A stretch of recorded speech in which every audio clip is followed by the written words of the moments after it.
नमस्कार शेतकरी बंधू भगिनींनो, कृषी दर्शन या कार्यक्रमात आपलं सर्वांचं मनपूर्वक स्वागत. मंडळी, शेतकरी केंद्रबिंदू मानून शेतकऱ्यांसाठी वेगवेगळे उपक्रम राबवले जातात. त्यांच्या उत्पादनाच्या दृष्टिकोनातनं, त्यांच्या एकूण उत्पन्नाचं व्यवस्थापनाच्या दृष्टिकोनातनं, एकूणच शेतकरी बांधवाच्या विकासासाठी म्हणून वेगवेगळे उपक्रम शासनामार्फत राबवले जात असतात. त्यातलाच एक महत्त्वाच्या उपक्रमासंदर्भात आपण आजच्या भागामध्ये सविस्तर माहिती घेणार आहोत. आजचा आपला विषय माननीय बाळासाहेब ठाकरे कृषी व्यवसाय व ग्रामीण परिवर्तन स्मार्ट प्रकल्प. आणि या विषयावरती आपल्याला मार्गदर्शन करण्याकरिता या कार्यक्रमात आपण आमंत्रित केलेला आहे श्री दशरथ तांभाळे, अतिरिक्त प्रकल्प संचालक, स्मार्ट प्रकल्प पुणे. नमस्कार सर. नमस्कार. आपल्या या कार्यक्रमात आमच्या संपूर्ण टीमच्या वतीने मनपूर्वक स्वागत. मुळातच सर, माननीय बाळासाहेब ठाकरे कृषी व्यवसाय व ग्रामीण प्रकल्प परिवर्तन प्रकल्प हा नेमका काय आहे, याची पार्श्वभूमी आणि गरज याबद्दल सुरुवातीला सांगावं. माननीय बाळासाहेब ठाकरे कृषी व्यवसाय व ग्रामीण परिवर्तन हा एक जागतिक बँकेनी त्यांच्या मदतीने आपण हा प्रकल्प महाराष्ट्रात राबवत आहोत. या प्रकल्पाचं उद्घाटन नुकतंच अगदी 10 सप्टेंबर रोजी राज्याचे मुख्यमंत्री माननीय उद्धवजी ठाकरे साहेब यांच्या हस्ते झालेला आहे. अच्छा. एकूण हा प्रकल्प राबवण्यापूर्वीची स्थिती आपण जर पाहिली तर यापूर्वी काही आपण प्रकल्प राबवलेले आहेत. उदाहरणार्थ जागतिक बँकेच्याच मदतीने महाराष्ट्र स्पर्धाक्षम कृषी विकास प्रकल्प नावाचा एक प्रकल्प आपण राबवला. त्यातून काही शेतकरी उत्पादक कंपन्या स्थापन झाल्या आणि त्या सध्या यशस्वीपणे काही मार्गक्रमण करीत आहेत आणि त्याला बघून आणखीन काही स्वयंस्फूर्तीने सुद्धा शेतकऱ्यांनी स्वतःच्या कंपन्या स्थापन केल्या. अच्छा. मोठ्या प्रमाणावर शेतकऱ्यांची गट बांधणी झाली आणि शेतकऱ्यांनी राज्यात प्रत्येक जिल्ह्यात असलेल्या आत्मा संस्थेकडे गट म्हणून नोंदणी केली. याशिवाय राज्यात MSRLM म्हणजे महाराष्ट्र रूरल लाईव्हलीहूड मिशन आणि दुसरी एक संस्था आहे माबीम, महिला आर्थिक विकास महामंडळ, या संस्थांकडे सुद्धा बचत गटाच्या माध्यमातून मोठ्या प्रमाणावर शेतकरी महिलांचं संघटन झालेलं आहे. आणि हे जे सामाजिक भांडवल म्हणतो याला आपण, हे जे संघटन झालेलं आहे याला आता शेतीच्या विकासात कसं आणता येईल आणि त्यांना एकूणच या कामात कशी मदत करता येईल. अच्छा. पुढचा टप्पा म्हणून हा प्रकल्प आपण राज्यात राबवित आहोत. आता हा प्रकल्प राबवित असताना महाराष्ट्रातली स्थिती जर आपण पाहिली तर महाराष्ट्रात जी पिकं घेतली जातात त्यात मुख्यतः कापूस, सोयाबीन, मका, ऊस, कडधान्य या 4-5 पिकांचा समावेश होतो. त्यातल्या त्यात सोयाबीन, कापूस, मका या पिकांखालचं नुसतं क्षेत्र घेतलं तर ते एकूण पिकाखालील क्षेत्राच्या 60% पेक्षा अधिक आहे. अच्छा. आणि ही जी 3 पिकं आहेत, सोयाबीन, कापूस, मका, ही 3 पिकं महाराष्ट्रात याचं उत्पन्न किती आलं, उत्पादन किती आलं याच्यावर याचे भाव ठरत नाहीत. कारण ही जागतिक मूल्य साखळीशी निगडीत अशी पिकं आहेत. अच्छा. या पिकांचं फार मोठं क्षेत्र देशाबाहेरही आहे. आणि संपूर्ण जागतिकीकरणामध्ये संपूर्ण जगात याचे उत्पादन किती आलेलं आहे याच्यावर या पिकांच्या किमती ठरतात. अच्छा. मग अशा वेळी आपल्याला जागतिक उत्पादकता किती आहे त्याच्याशी आपल्याला स्पर्धा आहे. नक्कीच. दुसरीकडे आपल्याकडे शेतकऱ्यांचा जर प्रकार पाहिला तर एकूण शेतकऱ्यांपैकी 80% पेक्षा अधिक शेतकरी हे लहान आणि सीमांत शेतकरी आहेत, अच्छा. ज्यांची जमीन धारणा ही 2 हेक्टरपेक्षा कमी आहे. बर. अशा शेतकऱ्यांची संख्या आपल्याकडे अधिक आहे. अच्छा. त्यातही 1 हेक्टरपेक्षाही कमी असलेले शेतकरी सुद्धा आपल्याकडे आहेत. बरोबर. आणि मग एकीकडे जागतिक बाजारात जी पिकं विकली जातात ती पिकं आपण घेतो, बरोबर. आणि दुसरीकडे आपल्याकडं शेतकऱ्यांचा जो एकूण जमीनधारण आहे शेतकऱ्याकडची ती लहान आणि सीमांत शेतकऱ्यांची संख्या अधिक आहे. बरोबर. जागतिक पिकं घेत असल्यामुळे आपल्याला जी स्पर्धा करावी लागते त्या स्पर्धेत मग आपला लहान शेतकरी जर टिकवायचा असेल, अच्छा. तर तो जागतिक बाजाराशी स्पर्धा करणारा नक्कीच. कोणत्या बाबतीत की उत्पादकतेच्या बाबतीत, बरोबर. म्हणजे प्रति एकर उत्पादकता आपली जागतिक जेवढी आहे तेवढी किमान आली पाहिजे. बरोबर. दुसरीकडे भाव जे आहेत, बाजारभाव जे जागतिक पातळीवर आहेत, बरोबर. ते बाजारभाव सुद्धा आपल्याला परवडले पाहिजेत. नक्कीच. अशा पद्धतीनं आपल्याला उत्पादनाचा खर्च कमी करावा लागेल. बरोबर. दुसरीकडे त्या मालाचा दर्जा, ज्याला आपण क्वालिटी म्हणतो, ती सुद्धा तितकी चांगली पाहिजे. हे सगळं करायचं असेल तर आपल्याला मूल्यसाखळी विकास करावा लागणार आहे. नक्कीच. आणि ओघाने मी याबाबत आपल्याला सांगेन. तेव्हा या पार्श्वभूमीवर एकीकडे शेतकऱ्यांकडे असलेली जमीनधारणा, दुसरीकडे आपण पिकवत असलेली पिकं, बरोबर. तिसरीकडे आपण केलेली काही प्रगती, आपण आपल्याकडे जे निर्माण झालेले सामाजिक भांडवल, शेतकऱ्यांचं संघटन, बर. ह्या तिन्ही घटकांना विचारात घेऊन अच्छा. या प्रकल्पाची संकल्पना विकसित केलेली आहे. अच्छा. एकूणच या प्रकल्पाचा नियोजनाचा विचार करता मग याचं एकूण या प्रकल्पाची किंमत असेल किंवा मग यासाठी लागणारी की उभारणी पद्धत आहे किंवा एकूण कालावधीचा विचार करता, तर त्याबद्दल काय सांगाल? साधारण प्रकल्पाची किंमत ही 2100 कोटी रुपये इतकी आहे. बर. आणि हा प्रकल्प 7 वर्ष राज्यात राबवला जाणार आहे. अच्छा. यावर्षीपासून ते पुढे 7 वर्ष महाराष्ट्रात हा प्रकल्प राबविला जाणार आहे. बर. आणि ह्या प्रकल्पाची जी किंमत मी सांगितली 2100 कोटी, त्यातला 70% हिस्सा हा जागतिक बँकेकडून कमी व्याजदरावर आपण घेतलेलं कर्ज आहे. अच्छा. राज्यांनी घेतलेलं कर्ज आहे. बर. आणि उर्वरित साधारणतः 30% हे राज्य सरकारच्या स्वतःच्या उत्पन्नातून आपल्याला तो खर्च भागवायचा आहे. बर. आणि त्यातला काही भाग, फक्त थोडासा भाग, परंतु अत्यंत महत्त्वाची बाब ही अशी आहे यात की साधारण 3% म्हणजे 70% जागतिक बँकेकडून घेतलेलं कर्ज, बरोबर. 27% साधारणतः राज्य शासनाचा हिस्सा आणि 3% खाजगी क्षेत्राकडून या प्रकल्पाला मदत अपेक्षित आहे. म्हणजे मोठमोठ्या जे कॉर्पोरेट्स आहेत, बरोबर, त्या कॉर्पोरेट्सकडून 3% सहभाग या प्रकल्पाला ग्रांटच्या स्वरूपात, अनुदानाच्या स्वरूपात बर, कॉर्पोरेट क्षेत्राकडून मिळणार आहे. बर, आणि असे करार किंवा अशी कबुली लेखी स्वरूपात प्रकल्पाला मिळालेली आहे. अच्छा, तेव्हा एकूण 100% 2100 कोटीचा, त्यातलं 70% जागतिक बँकेचं कर्ज, बरोबर, 27% राज्य सरकारचं स्वतःचं आणि त्यात 3% कॉर्पोरेट्सकडून मिळणारा निधी. अच्छा. अशा पद्धतीनं हा प्रकल्प 7 वर्ष महाराष्ट्रात राबवला जाणार आहे. मग त्याचबरोबर ती सर, या प्रकल्पाचं उद्दिष्ट जर एकूण नक्कीच शेतकरी बांधवांचा विकास आहेच आहे, पण विस्तृत स्वरूपात सांगायचं झालं तर त्याबद्दल सांगावं. एकूणच मूल्य साखळ्यांचा विकास झाला पाहिजे. बरोबर.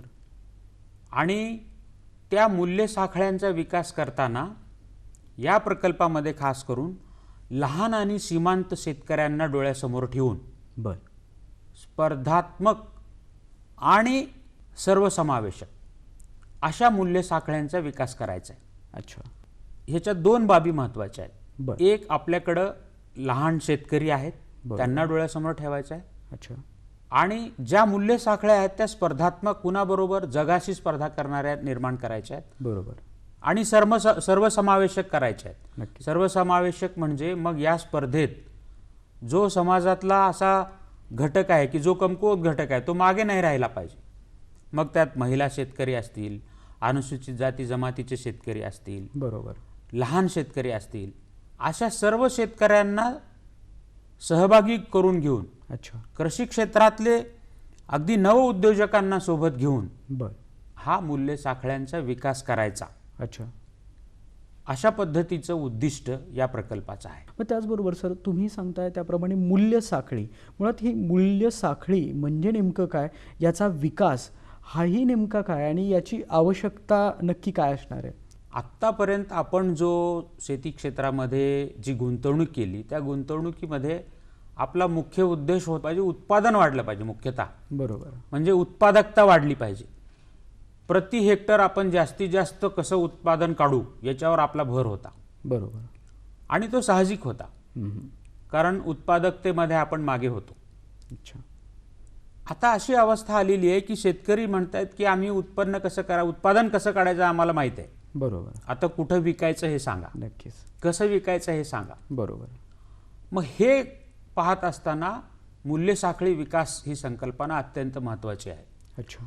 त्याची अगदी व्याख्याच सांगायची झाली तर शेतमालाच्या उत्पादनापासून उपभोगापर्यंत, बर. शेतमालाच्या उत्पादनापासून उपभोगापर्यंत सर्व घटक जे कार्य करतात त्या सर्व घटकांचा या मूल्य साखळीमध्ये सहभाग होतो. अच्छा. आणि या मूल्य साखळीमध्ये काय होतं की उत्पादित शेतमालाची मालकी जसजशी बदलत जाते तसतशी त्याच्या किमतीत वाढ होत जाते. बरोबर. आणि म्हणून यात काम करणाऱ्या सगळ्या घटकांचा विचार करणं आणि सगळ्या घटकांना पूरक असं वातावरण निर्माण करणं, बरोबर, म्हणजे मूल्य साखळी विकास करणं. अच्छा. आता उदाहरण घ्यायचं झालं, आपण एक सोयाबीनची मूल्य साखळीचा जर आपण विचार केला, बर, जर आपण ते असं ठरवलं की सोयाबीनची आता अस्तित्वात असलेली मूल्य साखळी कशी आहे हे लिहून काढायचं, तर अगदी शेतकऱ्याच्या अगोदर काय येतं तर साधारणतः आपल्याला खतं, बियाणं, औषधी, बरोबर, हे उत्पादन करणाऱ्या कंपन्या, बरोबर, त्यानंतर त्याची विक्री करणारे वितरक, त्यानंतर शेतकरी. मग शेतकरी काय करेल, शेतकऱ्याचं काय काम असेल तर उत्पादन घेणं. बरोबर. त्यानंतरचा कुणाकडे जाते याची हा शेतमाल कुठे जातो, बाजारपेठेत. बाजारपेठेत जातो. म्हणजे बाजारपेठेत परत बरेच घटक आले. बरोबर. पहिल्यांदा जातो आडत्याकडे, नक्कीच.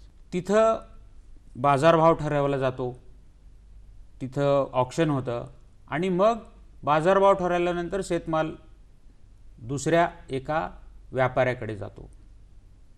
एक होलसेलर असतो, बरोबर. ठोक विक्रेता, त्याच्याकडे जातो. मग तिथून त्याच्यापेक्षा मोठ्या विक्रेत्याकडे, आणखीन होलसेलरकडे जातो आणि नंतर तो सोयाबीनवर प्रक्रिया करणाऱ्या उद्योजकाकडे जातो. अच्छा. सोयाबीनवर प्रक्रिया करणाऱ्या उद्योजकाकडे गेल्यानंतर त्याच्यावर प्रक्रिया होते. मग सोयाबीनपासून मुख्यतः 2 उत्पादनं तयार होतात, एक खाद्यतेल बरोबर. आणि दुसरा डी ऑइल्ड केक किंवा ज्याला आपण पेंड म्हणतो. बरोबर. ती तेल काढल्यानंतर उरलेली पेंड, अच्छा. असे 2 उत्पादनं आपल्याला मिळतात. बर. मग हे खाद्यतेल जे आहे ते साधारणतः आपल्यालाच लागतं, आपल्या देशात खाद्यतेलाची आपल्याकडे कमतरता आहे. अच्छा. म्हणून खाद्यतेल तिथून पुन्हा खाद्यतेल विक्रेत्याच्या होलसेलरकडे जाईल, तिथून पुन्हा त्याच्या किरकोळ विक्रेत्याकडे जाईल अच्छा. आणि तिथून ग्राहकाकडे जाईल. दुसरा भाग जो आपण पेंड राहिलेली होती डी ऑइल केक, तो बऱ्यापैकी निर्यात होतो त्याची. अच्छा. मग तो पुन्हा निर्यातदाराकडे जाईल आणि तिथून तो जागतिक ग्राहकाकडे जाईल. बर. काही अंशी आपल्या इथे सुद्धा पोल्ट्री फीड या उद्योगासाठी किंवा असे जनावरांचं खाद्य करणारे, बरोबर, अशा इंडस्ट्रीकडे हा जाईल. नक्कीच. म्हणजे आपण जी मूल्य साखळी पाहिली ती खते बियाणाचं उत्पादन घेणारी कंपनीपासून ते ग्राहक, बरोबर, एवढे घटक याच्यामध्ये सहभागी आहेत. नक्कीच. आणि या घटकांकडे जसजशी मालकी जाते अच्छा. तसतशी त्याच्या किमतीत वाढ होत जाते. बरोबर. मग ह्या मूल्य साखळीचा जर विकास केला आपण, मी सोयाबीनचं समजा तेल 100 रुपये किलोनी घेतलंय, तर त्या 100 रुपयातले या सगळ्या घटकांना किती मिळाले, अच्छा, हे जे आपण त्याचं ॲनालिसिस करतो, बर, त्याचं जे विश्लेषण करतो, यालाच आपण मूल्य साखळीचं विश्लेषण म्हणतो. अच्छा. आणि प्रकल्पाच्या दृष्टीने, कृषी विभागाच्या दृष्टीने, शेतकऱ्याच्या दृष्टीने काय महत्त्वाचं आहे, तर ग्राहकाने मोजलेल्या 1 रुपयातला अच्छा. जास्तीत जास्त भाग शेतकऱ्याला कसा मिळेल. बरोबर. आणि हे सगळ्या बाबतीत आहे. आपण म्हणतो बऱ्याचदा की टोमॅटो शेतकरी 5 रुपयांनी किलोनी विकतो बरोबर. आणि आम्हाला बाजारात 40 रुपयाला घ्यावं लागतं. हं. म्हणजे ग्राहकांनी मोजलेल्या 1 रुपयातला फार कमी भाग शेतकऱ्यांपर्यंत पोहोचतो. बरोबर. आणि हा जर ग्राहकांनी मोजलेल्या रुपयातला जास्तीत जास्त भाग शेतकऱ्याला मिळावा असं जरा वाटत असेल आपल्याला, अच्छा. तर ही संपूर्ण मूल्य साखळी विकसित करावी लागते. बरोबर आहे. आता सोयाबीनच्या बाबतीत आपण जी मूल्य साखळी बघितली ती प्रस्तावित सुधारणा करणारी कशी असावी. अच्छा. आता उदाहरण, मग यातले जे घटक आहेत काही घटक कमी करता येतील का. बर. ही जी लांबलेली मूल्य साखळी आहे त्यातले काही घटक आणि त्यांची कार्य कमी केली तर त्याच्यातला रुपयातला जास्त हिस्सा शेतकऱ्याला मिळेल का. अच्छा. आता याचं आपण जर असं केलं, असे प्रकल्प आपण करतो आहोत. बर. की बियाणे, खते, औषधे यांचे उत्पादक, अच्छा. यांच्यानंतर जो डीलर आहे त्याच्याऐवजी शेतकऱ्याच्या कंपन्या केल्या. बर. आणि त्या कंपन्यांनी जर डीलरशिप घेतली, स्वतः विक्री केली, तर एक घटक कमी होईल. हा काही 100% भागात हे होणार नाही. बर. पण जी मंडळी अशी करतील त्यांना नक्कीच उत्पादनातला खर्च कमी करता येईल. खतं बियाणं आपल्या शेतकऱ्याच्या कंपनींनी विकत घेतली आणि मग आपल्या शेतकऱ्यांना दिली. बरोबर. एक घटक कमी झाला, क्वालिटी आणि प्राइस दोन्हीमध्ये त्यांना फायदा होऊ शकतो. नक्की. दुसरीकडे ह्या शेतकऱ्यांना एकत्रित करून जी शेतकऱ्यांची कंपनी केलेली आहे. बरोबर. आता आपल्याकडे आपण सुरुवातीला विचार केला की शेतकऱ्यांकडे जमीन धारणा फार कमी आहे. त्याचा परिणाम असा आहे की माझ्याकडे जो शेतमाल उत्पादित आहे तो मी दूरच्या बाजारात नेऊ शकत नाही. अगदीच. बऱ्याचदा माझी लगेच जी पैशाची गरज आहे ते भागवण्यासाठी आपण बाजारात लगेच नेऊन विकतो. बरोबर. त्याला आपण डिस्ट्रेस सेल असं म्हणतो. म्हणजे नाविलाज म्हणून त्याला पैशासाठी ते माल विकावा लागतो. बरोबर. जर हे आपल्याला टाळायचं असेल अच्छा. तर मग जी शेतकऱ्यांची उत्पादक कंपनी झालेली आहे त्या स्तरावर ह्या सगळ्या शेतकऱ्यांचा शेतमाल एकत्रित करायचा. बर. त्याला अगदी इंग्रजीत प्रॉडक्ट ॲग्रिगेशन म्हणतो आपण. अच्छा. शेतमालाचं एकत्रीकरण करायचं. करता येईल. याच्यामुळे काय होईल की शेतमालाचं एकत्रीकरण केल्यामुळे दूरच्या बाजारात त्याला जाणं शक्य होईल. बरोबर. आणि ह्या शेतकऱ्याच्या कंपनीच्या स्तरावर शेतमालावर प्राथमिक प्रक्रिया करून योग्य दर्जाचा जर शेतमाल आपण केला तर त्याला बाजारात क्वालिटी वाढल्यामुळे चांगला भाव मिळेल. नक्कीच. आता याच्या पुढे मग जे मूल्य साखळीमध्ये आडत्या, होलसेलर हे घटक आहेत. बरोबर. या घटकांऐवजी जर ही शेतकऱ्यांनी स्थापन केलेली जी कंपनी आहे अच्छा. तिने सरळ सोयाबीनच्या प्रक्रियादाराशी संपर्क साधून त्यांना जर विक्री केली शेतमालाची, बरोबर, तर यात प्रक्रियादाराचाही फायदा आहे नक्कीच. आणि उत्पादकाचाही फायदा आहे. बरोबर. म्हणजे जी साखळी होती ती साखळी त्याची लांबी कमी झाली. बरोबर. आणि मग असे बदल करणं आज शक्य आहे. नक्कीच. शेतकऱ्यांना एकत्रित करून त्यांच्या कंपन्या करणं, बरोबर, कंपन्यांना काही सोयीसुविधा देणं, शेतमालावर प्राथमिक प्रक्रिया करण्यासाठी मदत करणं, बरोबर, आणि त्यांना थेट एक टप्पा वरच्या बाजाराशी जोडणं. नक्कीच. तर अशा पद्धतीचे प्रकल्प करणं म्हणजे मूल्य साखळी विकास करणं. सोयाबीन हे एक उदाहरण झालं. नक्कीच. असं आपण प्रत्येक पिकाच्या मूल्य साखळीचं विश्लेषण करू शकतो, त्यातल्या त्रुटी शोधून काढू शकतो. बरोबर. आणि सगळ्यांना फायद्याची अशी व्यवस्था उभी करू शकतो. बऱ्याचदा व्यापारी आपण पूर्णतः काढून टाकू असं म्हणून होणार नाही. बरोबर. कारण व्यापारी यात आहे कारण त्याची गुंतवणूक आहे. नक्कीच.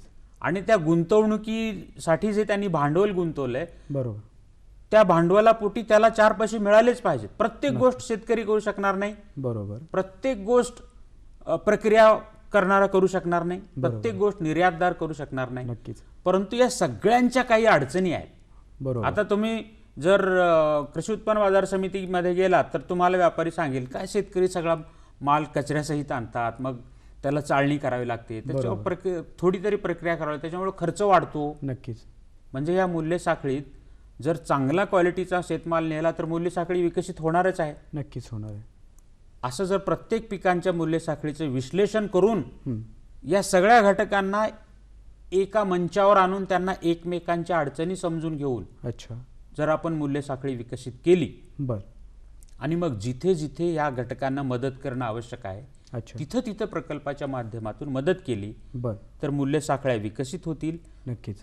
त्या जागतिक बाजाराशी स्पर्धा करणाऱ्या होतील. मग यामध्ये जसं आत्ता आपण सोयाबीनबद्दल म्हणालात, एक उदाहरण दाखल, मग त्याचबद्दल या मूल्य साखळीमध्ये कोणकोणत्या पिकांचा समावेश होतो? सगळी शेतपिकं. बर. अपवाद फक्त प्रकल्पामध्ये ऊसाचा केलेला आहे. अच्छा. कारण अशी विचारसरणी होती की ऊसाची मूल्य साखळी ही बऱ्यापैकी विकसित आहे. बर. म्हणजे त्याच्यासाठी घेणारा असा आपल्याकडे कारखाना आहे आणि तो अच्छा. शेतकरी आणि कारखाना जोडला गेलेला आहे. बरोबर. ऊस वगळता बहुतांश सगळ्या पिकांचा सहभाग प्रकल्पामध्ये आहे. अच्छा. दुग्ध व्यवसाय सुद्धा यात नाही आहे, कारण दुग्ध व्यवसायाची मूल्य साखळी सुद्धा विकसित आहे. बर. आणि त्याशिवाय पशुसंवर्धन विभागाशी संबंधित 2 शेतमालच म्हणू शकतो आपण त्याला. एक तर ज्याला आपण म्हणतो शेळ्या सुद्धा असा एक शेतमाल समजून याच्यामध्ये त्याच्या मूल्य साखळ्या विकसित करणं अपेक्षित आहे. बर. आणि दुसरं परसबागेतील कुक्कुटपालन, अच्छा. ज्याला आपण बॅकयार्ड पोल्ट्री म्हणतो. बरोबर. तेव्हा ह्या 2 बाबींची मूल्य साखळी विकसित नाही. म्हणजे देशी अंडी किंमत फार आहे, बरोबर. पण देशी अंडी मला 50 क्रेट पाहिजेत म्हणले तर मिळणार नाही. मिळत नाही. म्हणजे त्याचं ॲग्रिगेशन कुठं होत नाही. नक्कीच. ह्या त्रुटी लक्षात घेऊन हे 2 जे शेतमाल आहेत ते सुद्धा प्रकल्पामध्ये घेतलेले आहेत. मग सर, एकूणच मूल्य साखळ्यांचा विकास करण्यासाठी म्हणून आपल्याला प्रकल्पात अजूनही कोणकोणते घटक आपण त्यामध्ये मग या बाबतीत त्याच्या विकासासाठी म्हणून कोणकोणत्या घटकांचा समावेश केलेला आहे? आता पहिल्यांदा तर याच्यामध्ये मी जसं सांगितलं की लाभार्थी कोण असू शकतात, तर शेतकऱ्यांच्या संघटना. अच्छा. शेतकऱ्यांच्या संघटना कोणत्या? तर एक तर शेतकऱ्यांची उत्पादक कंपनी ॲक्ट खाली नोंदणीकृत असलेली. बर. त्याशिवाय जसं मी सांगितलं MSRLM आणि माविम या 2 संस्थांमार्फत स्थापन करण्यात आलेल्या बचत गटांच्या फेडरेशन्स. अच्छा. त्याला आपण क्लस्टर लेवल फेडरेशन्स म्हणतो MSRLMच्या बाबतीत. बर. आणि माविमकडून जे स्थापित झालेले आहेत त्यांना CMRC म्हणतात, कम्युनिटी बेस्ड रिसोर्स एजन्सीज असं त्याचं नाव आहे. बर. याची मराठीत नावं पण आहेत. बर. तर ही त्या क्षेत्रात काम करणाऱ्यांना लोकसंचलित केंद्र, अच्छा. त्याच्यानंतर बचत गटांचं फेडरेशन, अच्छा, ती प्रचलित नावं आहेत ती. बर. हे सुद्धा एक संघटना आहेत. जसं फार्मर प्रोड्युसर कंपनी आहे तसं CLF CMRC आहेत. बर. आणि काही बाबतीत प्रायमरी क्रेडिट कोऑपरेटिव्ह सोसायटी सुद्धा एका विशिष्ट अशा प्रकल्पातल्या घटकासाठी त्यांचा पण विचार केलेला आहे, ज्याला आपण प्राथमिक सहकारी पतसंस्था म्हणतो गाव पातळीवरच्या. बर. आणि VSTF नावाची एक संस्था आहे. तर त्या संस्थेनी काही गावागावात गट स्थापन केलेले आहेत शेतकऱ्यांचे, त्यांच्या गटांना सुद्धा ह्याच्यात प्राधान्य दिलेलं आहे. अच्छा. शिवाय आत्मा नोंदणीकृत गट. बर. हे अशा पद्धतीनं जे शेतकऱ्यांचे संघटित गट आहेत, बरोबर. हे सगळे गट या प्रकल्पामध्ये लाभार्थी आहेत. बर. म्हणजेच काय की वैयक्तिक शेतकरी लाभार्थी याच्यात धरलेला होऊ नाही. शकत नाही. बर. कारण आपण जसा विचार केला अगोदर की वैयक्तिक शेतकऱ्याला आपण मदत करण्यासाठी योजना आहेत अन्य, बरोबर. पण आपण एक मूल्य साखळी विकासाचा विचार करतोय आणि मूल्य साखळी विकासामध्ये शेतकऱ्यांना एकत्र आणून त्यांच्या मालाचं एकत्रीकरण करून मूल्य साखळी विकासाचा विचार करतोय. म्हणून अच्छा. शेतकऱ्यांच्या अशा घटकांनाच, संघटनांनाच आपण प्रकल्पामध्ये लाभार्थी म्हणून घेतलेला आहे. अच्छा. मग आता मूल्य साखळी विकासाचे किती प्रकारचे प्रकल्प होऊ शकतात? नक्कीच. तर साधारण 5 प्रकारचे प्रकल्प याच्यामध्ये अपेक्षित केले आहेत. बरं. उपप्रकल्प म्हणूया आपण त्यांना. बर. एक पहिला उपप्रकल्प आहे, त्याला आपण प्रोडक्टिव्ह पार्टनरशिप म्हणतो. अच्छा. प्रोडक्टिव्ह पार्टनरशिप म्हणजे उत्पादक भागीदारी उपप्रकल्प. अच्छा. उत्पादक भागीदारी उपप्रकल्पामध्ये काय अपेक्षित केलेलं आहे की एक शेतकऱ्यांची संघटना आहे, फार्मर प्रोड्युसर कंपनी आहे बरं. किंवा शेतकऱ्यांचा एक गट आहे, अच्छा.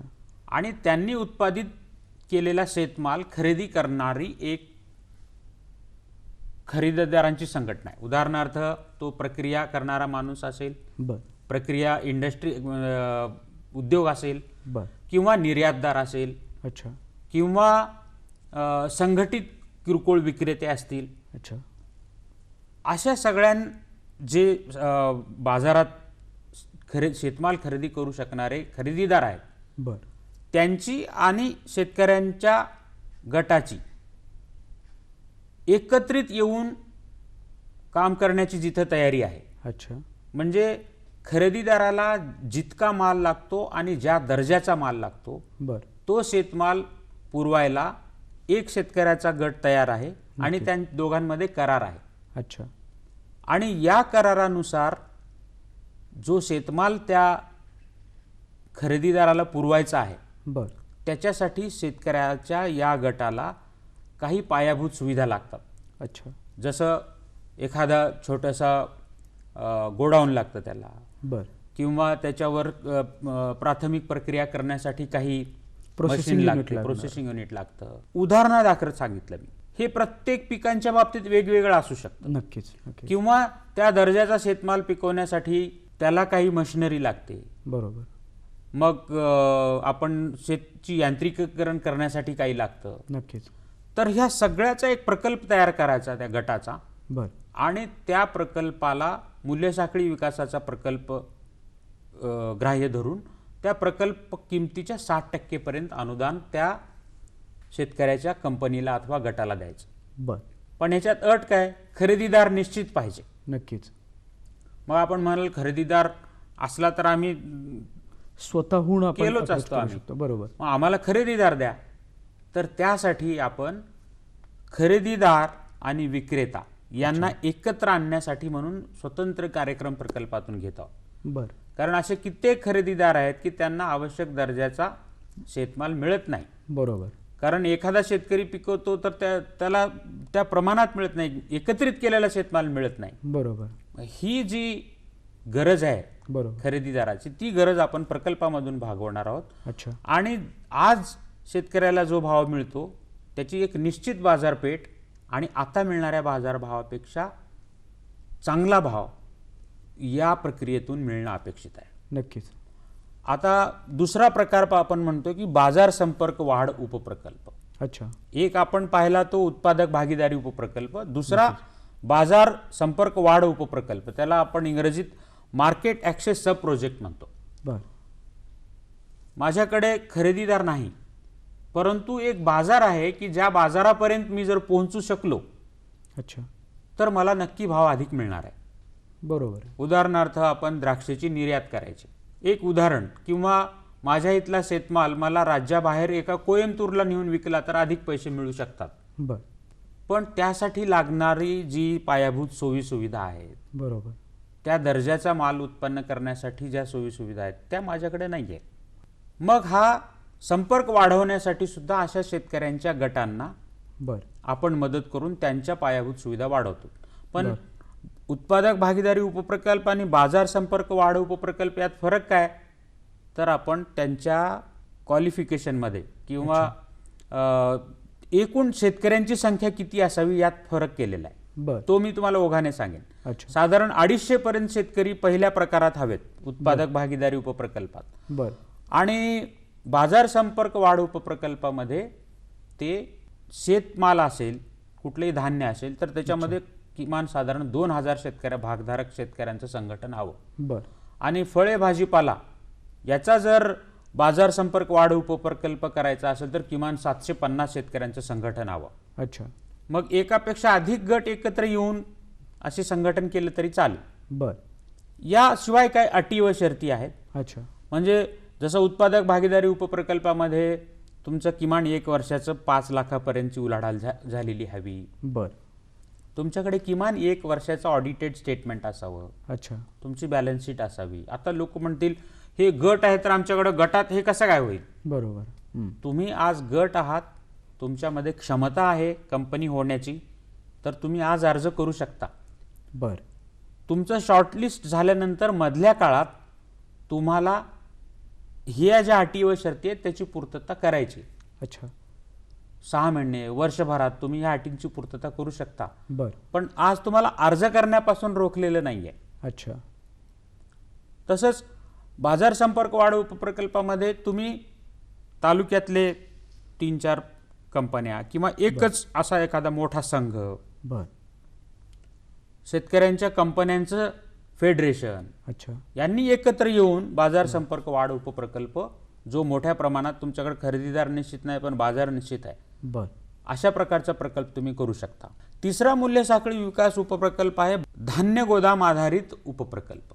बर. आता आपल्याला माहित आहे की मी जसं सुरुवातीला सांगितलं की बऱ्याचदा शेतमाल आल्यानंतर बाजारात लगेच शेतकऱ्याला विकावा लागतो, त्याची पैशाची गरज भागवण्यासाठी. बरोबर. त्याची कोणाची देणी असतात, खर्च असतो, बरोबर. हा भागवण्यासाठी शेतमाल विकल्याशिवाय त्याला पर्याय नसतो. नक्कीच. आणि जेव्हा हंगामात सगळीकडून शेतमाल बाजारात येतो तेव्हा नक्कीच बाजारभाव पडलेले कमी असतात. असतो. बरोबर. आणि म्हणून हा शेतमाल मी जर एखाद्या वेअरहाऊसमध्ये, एखाद्या गोडाऊनमध्ये ठेवला आणि तो तारण म्हणून एखाद्या बँकेने ठेवून घेऊन बरोबर. मला जर पैसे दिले, अच्छा. तर हा शेतमाल आत्ता विकायची मला आवश्यकता नाही. नाही. बरोबर. तर याची व्याप्ती वाढवण्याची आवश्यकता आहे. नक्कीच. आता हा अत्यंत म्हणजे आपण असा विचार करा की 1000 मेट्रिक टन एखादं पीक आपल्याकडे पिकतंय, तर धान्य तारण योजनेत आपण त्याच्या प्रमाणात 5% सुद्धा करत नाही. बरोबर. याची व्याप्ती वाढवण्याची आवश्यकता आहे. नक्कीच. आणि ती सुद्धा विकेंद्रित स्वरूपात वाढवण्याची आवश्यकता आहे. बर. अशी व्यवस्था गाव पातळीवर जर झाली, बर. म्हणून मी आपल्याला म्हणालो होतो की प्राथमिक कृषी पतसंस्था ज्या आहेत, अशा प्राथमिक कृषी पतसंस्थांचे मागच्या काळात त्यांच्याकडे उभारलेले गोडाऊन सुद्धा आहेत. अच्छा. परंतु त्याची अवस्था आज चांगली नाही आहे. तिथं धान्य साठवलं जात नाही, तिथं काही खतं साठवली जातात किंवा म्हणावा तितका त्याचा वापर होत नाही आहे. बर. तर मुख्यतः अशा कृषी पतसंस्था ज्या आहेत गाव पातळीवरच्या, अशा संस्थांना एकतर त्यांचं जे सध्याचं गोडाऊन आहे अच्छा. ते दुरुस्त करणं, बर. आणि त्याला धान्य तारण योजनेशी जोडणं. अच्छा. मग धान्य तारण योजनेशी जोडायचे तर 2 घटक ह्याच्यात फार महत्त्वाचे असतात. एक, धान्य तारण ठेवल्यानंतर त्याला कर्ज देणारा पाहिजे कोणीतरी, नक्कीच. वित्तीय संस्था हवी, बरोबर. बँका हव्यात, आणि बँकांना हमी देणारी अच्छा. एखादी मध्यस्थ संस्था हवी बर. की इथं जे काही साठवलेलं आहे ते तुम्ही जेव्हा लिक्विडेट करायचं आहे तुम्हाला, बरोबर. तेव्हा तुम्ही करू शकाल, अच्छा. अशी हमी देणारी एक संस्था हवी. इतकं त्याला प्रमाणित हां. असलेला त्याच्याबद्दलची प्रमाणिता सांगणारी हां, संस्था मग हवी. त्याला आपण एक कोलॅटरल मॅनेजमेंट एजन्सी असं म्हणतो, बर. की जी ही हमी देणारी संस्था आहे. अच्छा. मग ही सेवा देताना ते काही फीस घेतात, आणि मग ही प्राथमिक कृषी पतसंस्था आणि बँका या दोघांच्या मध्ये ही संस्था काम करते. अच्छा.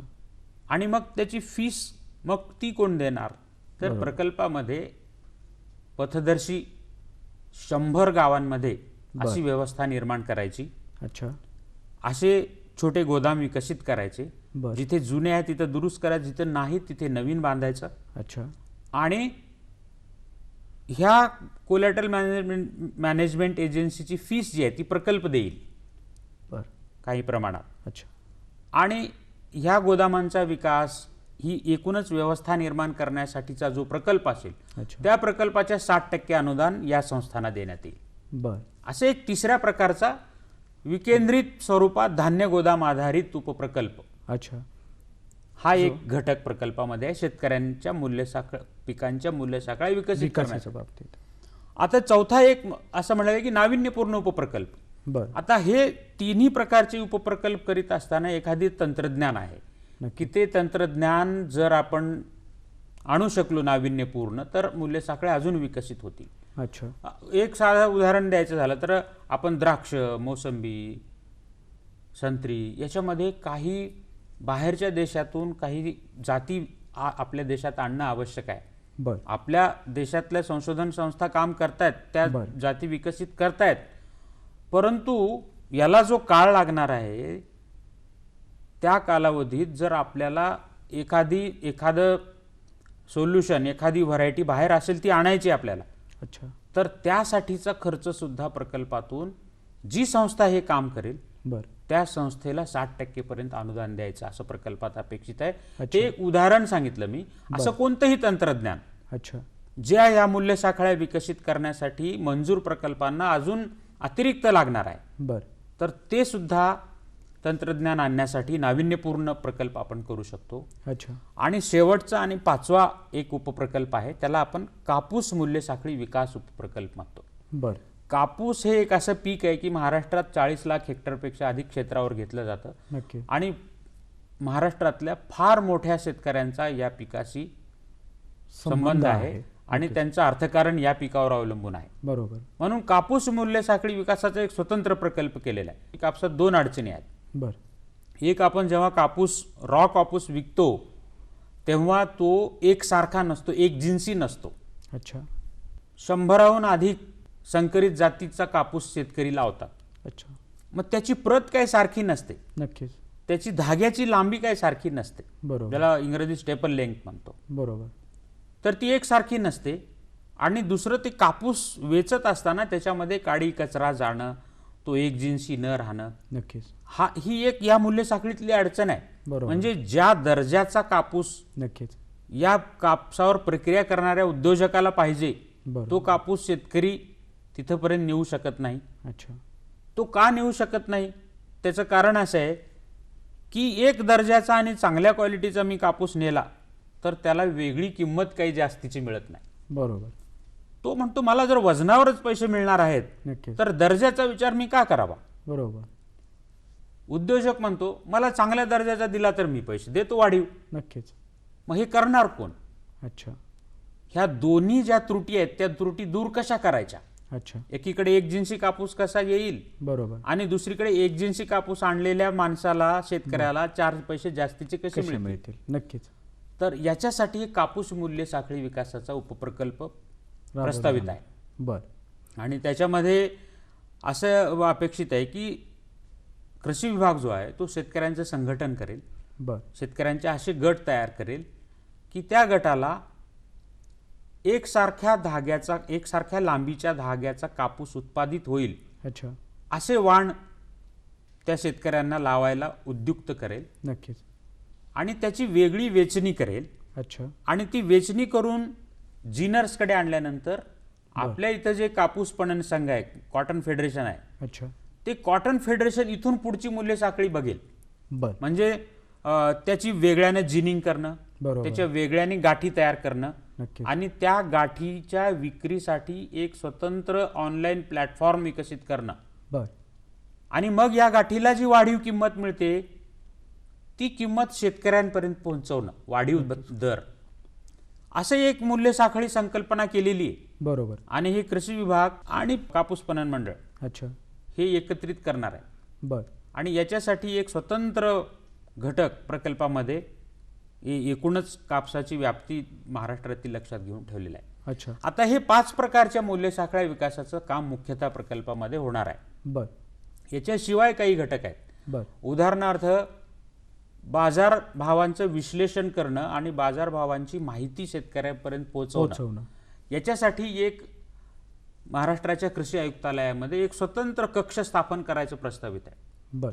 ज्या माध्यमातून, म्हणजे आपण जसा विचार केला की कापूस, मका, सोयाबीन बरोबर. हे सगळे जागतिक पीक आहेत, मग यांचा बाजारभाव काय राहील हे नक्की. पेरणीपूर्वी मला काहीतरी अंदाज मिळाले पाहिजेत. बरोबर.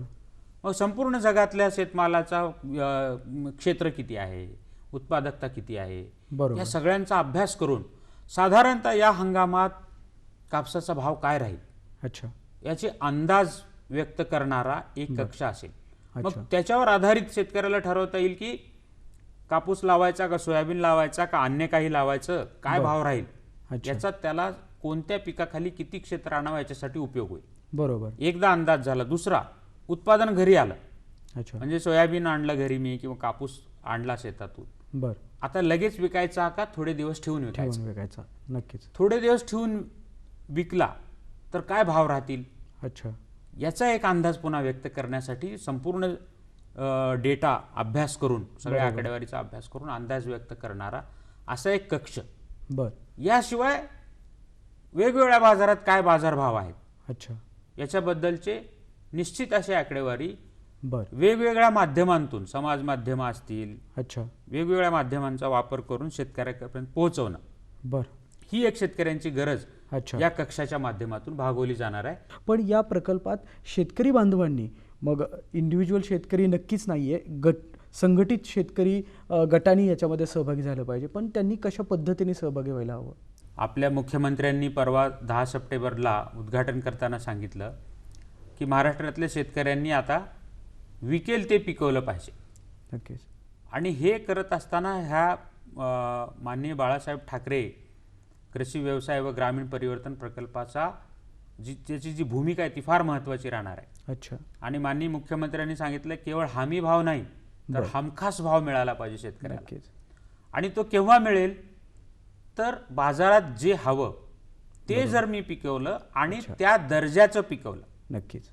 आणि ह्या बाबीवर त्यांनी फार भर दिला. बरोबर. की बाजारात ज्या दर्जाचा आणि जे हवं ते आपण जर पिकवलं बरं. आणि शेतकरी जर संघटित झाले अच्छा. तर नक्की हे हमी भाव नाही हमखास भाव आपण मिळवू शकतो. अशी एक संकल्पना त्यांनी मांडलेली आहे. त्या दृष्टीनं प्रकल्पाची वाटचाल सुरू आहे. बरं. आणि मग या प्रकल्पात सहभागी होण्यासाठी त्यांच्याच हस्ते आपण एक पोर्टल सुरुवात केलेली आहे त्याची. बरं. 10 सप्टेंबरपासून. अच्छा. आणि त्याच्यामध्ये आता आपल्या स्क्रीनवर त्या पोर्टलची जे ॲड्रेस आहे वेब पोर्टलचा तो दाखवला जातोय. बरं. तर तिथं निश्चित अशी एक कॉल फॉर प्रपोजल किंवा अर्ज करण्यासाठीची एक निश्चित पद्धती त्यात दिलेली आहे. बरं. आपण त्या विशिष्ट बटनला आपण जर क्लिक केलात बरं. तर अर्ज करणाऱ्या पेजवर आपण जातो. अच्छा. अर्ज करणाऱ्या पेजवर आपण गेल्यानंतर तिथे आपण नोंदणी करू शकतो. बरं. नोंदणी कोण करू शकतं? एक तर विक्रेता म्हणून शेतकऱ्यांचा गट. बरं. किंवा खरेदीदार म्हणून व्यापारी स्वतः. बरं. मी जसं संघटित व्यापारी असा हा शब्द वापरला. बरोबर. हे दोन्ही घटक तिथे नोंदणी करू शकतात. अच्छा. आणि एकदा नोंदणी केल्यानंतर पुढे त्यांना कोणत्या प्रकारचा उपप्रकल्प करायचा आहे त्याचा पर्याय मिळतो. बरं. म्हणजे जसं मी सुरुवातीला सांगितलं की आपल्याला उत्पादक भागीदारी उपप्रकल्प करायचा आहे, म्हणजे जिथं माझ्या खरेदीदार निश्चित आहे असा उपप्रकल्प करायचा आहे का बाजार संपर्क वाढ उपप्रकल्प करायचा आहे, तो पर्याय त्याला मिळतो. अच्छा. आणि त्याला क्लिक केल्यानंतर मग ते फॉर्म येतात. बरं. मग त्या फॉर्ममध्ये आपण माहिती भरली की तुम्ही ते सादर करू शकता. अच्छा. आणि यात असंही सोय ठेवलेली आहे की तुम्ही एकदाच ते सगळं भरू शकणार नाही. आज भरला तुम्ही ते सेव्ह करून ठेवा. अच्छा. नंतर तुम्ही आणखीन काही माहिती मिळाली, सगळी माहिती भरलात, अच्छा. शेवटी तुम्ही ते सबमिटचं बटन दाबा, सादर करा. अच्छा. आणि तुम्हाला वाटलं की हे ऑनलाईन मला फार जड चाललंय, मला अगोदर कागदावर लिहून काढावं लागेल, बरं, तर तशा पद्धतीचं सुद्धा एक तिथे फॉर्म ठेवलेला आहे, बरं, ज्याची आपण प्रिंट काढू शकतो. अच्छा. आणि सगळी माहिती भरून घेऊन मग एक एक सवडीने आपण ती माहिती भरू शकतो नक्कीच. आणि मग ती सादर करू शकतो. अच्छा. आणि याची मुदत आता आम्ही हे 10 सप्टेंबरला सुरू केलेले 15 डिसेंबरपर्यंत ठेवलेली आहे. बरं. म्हणजे साधारण 3 महिने ही प्रक्रिया सुरू राहणार आहे. अच्छा. आणि याच्या माध्यमातून आपल्याला कळेल की महाराष्ट्रात असे किती इच्छुक शेतकऱ्यांचे गट आहेत बरोबर की ज्यांना मूल्यसाखळी विकासाचे प्रकल्प करायचे आहेत. अच्छा. आणि मग त्यातले चांगल्यात चांगले निवडून स्पर्धाक्षम सर्वसमावेशक असे निवडून त्यांचे प्रकल्प तयार करायचं काम मात्र स्मार्ट प्रकल्पामार्फत होईल. अच्छा. त्याला कुण्या सीए कडे जाण्याची आवश्यकता नाही, बरं, शेतकऱ्यांनी त्याच्यावर खर्च करण्याची आवश्यकता नाही. बरं, ते प्रकल्प एखाद्या बँकेत गेलं तर त्याला कर्ज कसं मिळेल, कारण आपण 60% अनुदान दिलं तर 40% त्यांना उभं करायचं आहे. बरोबर. याच्यासाठी स्वतःकडचा काही स्वहिस्सा आणि काही बँकेकडचा घ्यावा लागेल. नक्कीच. तर ते बँकेबल प्रकल्प अहवाल करायची जबाबदारी सुद्धा प्रकल्पाची राहील. अच्छा. आणि इथे हेही सांगतो मी की ज्यांच्याकडे कुवत आहे बरं, अशांना बँकेत जावंच असं काही नाही. बरं, 30-40%ची जी उभं करायची ज्यांची क्षमता आहे ते स्वतः सुद्धा करू शकतात. याशिवाय याच्याबद्दल अधिक माहितीसाठी हेल्प डेस्क केलेला आहे, ज्याचा फोन नंबर आपल्या स्क्रीनवर आपण आता दाखवत आहोत. नक्कीच. कार्यालयीन वेळेत कार्यालयीन दिवशी बरं, या फोन नंबरवर आपण संपर्क साधून गटांनी अर्ज कसा करावा अच्छा, याबाबत माहिती घेऊ शकता. बरं, शिवाय प्रकल्पाच्या वेबसाईटवर याबाबत सविस्तर मार्गदर्शक सूचना मराठी आणि इंग्रजीतून ठेवण्यात आलेल्या आहेत, त्याचाही आपण अभ्यास करू शकतो. मग या प्रकल्पाची एकूण व्यापकता पाहता आणि मग अपेक्षित साध्यता याचा विचार करता म्हणून याबद्दल काय सांगाल? साधारण या प्रकल्पातून आपण 1500 कोटी हे केवळ शेतकऱ्यांच्या अशा प्रकल्पावर खर्च करणार आहोत. अच्छा. आणि त्याशिवाय हे 40% उभारणीसाठी बँकांमधून कर्ज येईल, त्याच्यासाठी एक 500 कोटी, बर असे साधारण 2000 कोटीची गुंतवणूक बर या प्रकल्पातून येत्या 7 वर्षात मूल्यसाखळी विकासासाठी अपेक्षित आहे. अच्छा. त्याशिवाय स्वतःच्या विभागाच्या म्हणून ओरिएंटेशन बदलण्यासाठी, त्यांच्या ट्रेनिंगसाठी काही तरतूद आहे, ती वेगळी. बर आणि एकूणच साधारणतः 20 लाख शेतकऱ्यांपर्यंत केवळ या प्रकल्पाच्या माध्यमातून आम्ही पोहोचण्याचा उद्देश आहे. नक्कीच. आणि याशिवाय या प्रकल्पा असा फायदा होणार आहे की अन्य योजना, अन्य प्रकल्प याच्यातली जी गुंतवणूक आहे ती याला पूरक कशी करता येईल, अच्छा.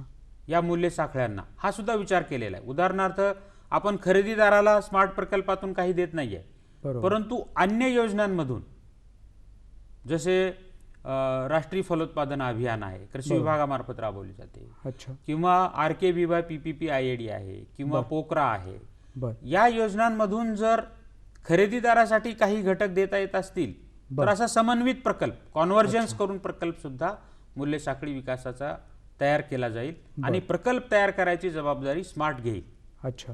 अशा पद्धतीनं याची संरचना केलेली आहे. आजच्या या विषयानुरूप शेतकरी बांधवांना, एकूणच उत्पादक कंपन्यांना देखील आपल्या या कार्यक्रमाच्या माध्यमातून आपण काय संदेश द्याल? संदेश म्हणण्यापेक्षा आता मी जसं सांगितलं की अर्ज करण्यासाठीचं पोर्टल सगळ्यांसाठी खुलं केलेलं आहे. अच्छा. ते तुम्ही त्या पोर्टलवर जा, अगदी मोबाईलमधून, आपल्या गावातल्या सेंटरवरून, कुठूनही तुम्ही अर्ज करू शकता. अच्छा. या प्रकल्पासाठी तुम्हाला जर काही अधिक माहिती हवी असेल तर कृषी विभागातल्या कुठल्या कर्मचाऱ्यांपासून अधिकाऱ्यांना तुम्ही विचारू शकता. शिवाय प्रकल्पामध्ये प्रकल्प कार्यान्वयन यंत्रणा म्हणून जसं मी सांगितलं MSRLM, माविम, पशुसंवर्धन विभाग, अच्छा, त्याच्यानंतर पणन मंडळ, अशा वेगवेगळ्या 11 संस्था प्रकल्पामध्ये काम करतायत. बर या वेगवेगळ्या 11 प्रकारच्या सर्व संस्थांचे राज्यस्तरीय, विभागस्तरीय, क्षेत्रीय, ग्रामस्तरीय या कर्मचाऱ्यांना, अधिकाऱ्यांना तुम्ही अधिक विचारू शकता. आणि अधिकाधिक संख्येने जसं माननीय मुख्यमंत्र्यांनी सांगितले की आपण संघटित व्हा, बरोबर, आणि संघटित होऊन गटाच्या माध्यमातून मूल्य साखळी विकासासाठी या प्रकल्पात अर्ज करा. अच्छा. हेच मी या निमित्तानं आवाहन सर्व शेतकरी बांधवांना करेन. सर, एका महत्त्वाच्या विषयावरती मार्गदर्शन आपण या कार्यक्रमात सहभागी होऊन खूप सविस्तररित्या केलं, त्याबद्दल धन्यवाद आणि आपल्या पुढील वाटचालीसाठी शुभेच्छा. नमस्कार. नमस्कार.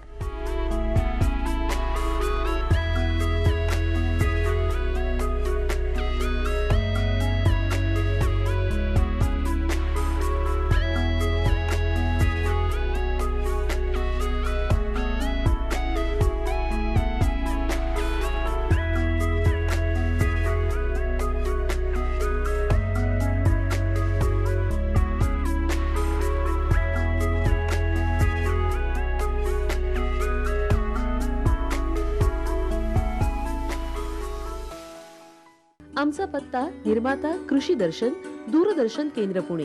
आमचे ईमेल ID असे आहे ddkpuneKrishi@hotmail.com आणि ddkpuneKrishi@rediffmail.com.